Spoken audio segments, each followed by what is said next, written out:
Queiroz. Eu sou advogada do escritório Aires da Mota Advogados. A minha área de atuação aqui no escritório é no ramo do direito de família e sucessões, também com foco no direito imobiliário.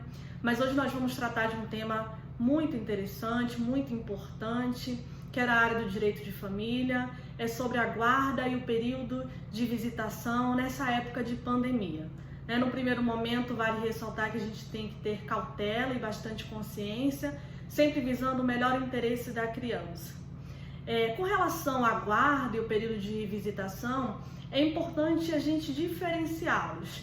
Muita gente confunde a guarda compartilhada, por exemplo, com a divisão igualitária do período de convivência, o que na verdade não é assim que ocorre na prática, tá? Então, na verdade, a guarda nada mais é do que a responsabilização nas decisões sobre a educação dos filhos, que pode ser exercido apenas por um, que é aquele que detém a guarda unilateral, ou em conjunto, que é quando ocorre a guarda compartilhada.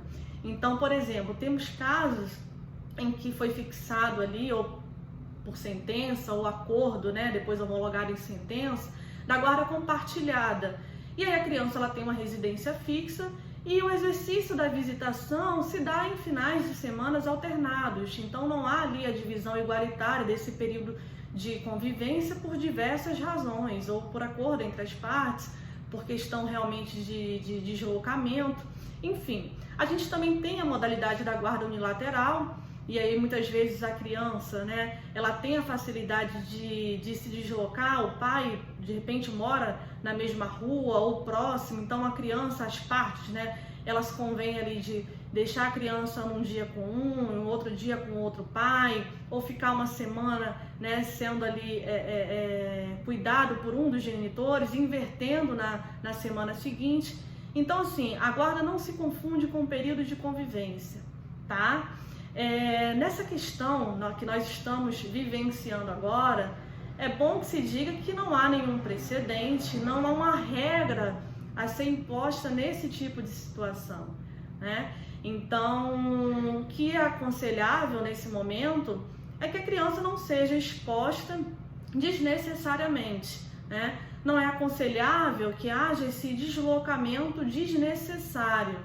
Por outro lado, também, aquele genitor que tem ali a criança, que a criança reside com um determinado genitor, esse genitor ele não pode jamais criar obstáculo, através de justificativas infundadas em razão da pandemia. Então é preciso observar cada caso, tá? Então a gente tem vários casos, vários questionamentos de alguns clientes, e isso precisa ser analisado de acordo com aquela realidade familiar. Então tem casos, por exemplo, em que a mãe reside no estado do Rio de Janeiro, o pai reside no estado de São Paulo, a criança mora com a mãe, e aí, em razão da situação em que estamos vivenciando, o ideal é que a criança permaneça em casa, E os pais podem dinamizar isso futuramente.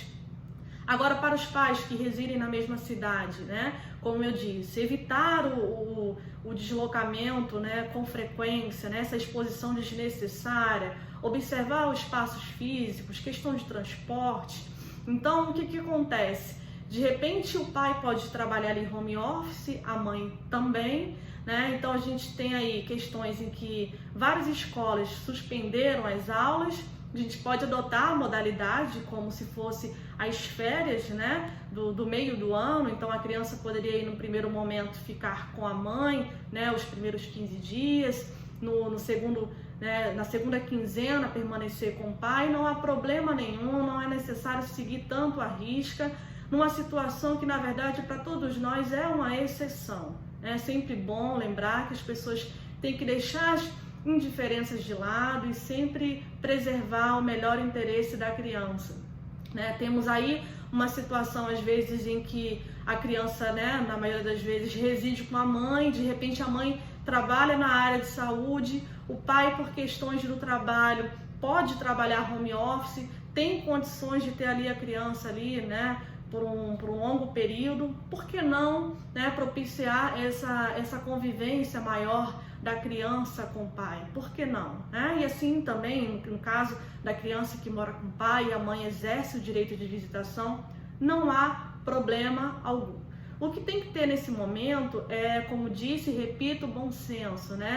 É o comum nas famílias brasileiras, muitas vezes as pessoas não residem sozinhas, de repente na casa do pai ou da mãe, tem um idoso, uma avó, alguém que tem determinada doença, que esteja ali na faixa de risco. Então é preciso ter cautela, né? Tudo pode ser conversado. O que não pode ser feito agora pode ser pensado para que de repente possa ser compensado quando tudo isso passar, né? Voltando à questão, né, do pai ou da mãe que reside em outro estado, né? Aquele que tem ali a criança na residência, facilitar de maneira regular o contato ali pelos meios eletrônicos, não há problema nenhum nisso. O que a gente tem que preservar agora é o melhor interesse da criança. Na verdade, isso tem que ser sempre preservado, mas nesse momento a gente tem que realmente deixar, como disse, as indiferenças de lado e pensar na criança que está ali também, assim como nós, né, com toda a sua rotina ali modificada em razão desse caso atípico. Então, o recado que eu deixo, né, principalmente para os clientes que sempre perguntam e que sempre, né, estarão à vontade para perguntar para cada um de nós que compõe aqui o corpo do escritório, é bom senso nesse momento, né? O judiciário está aí com os prazos suspensos, né? Então, assim, as coisas, elas podem desaguar no judiciário, sim, mas talvez uma conversa, um diálogo, se for impossível conversar com seus advogados, vai facilitar muito mais, né? A situação exige um comportamento de bom senso nesse momento, preservando, acima de tudo, o melhor interesse da criança.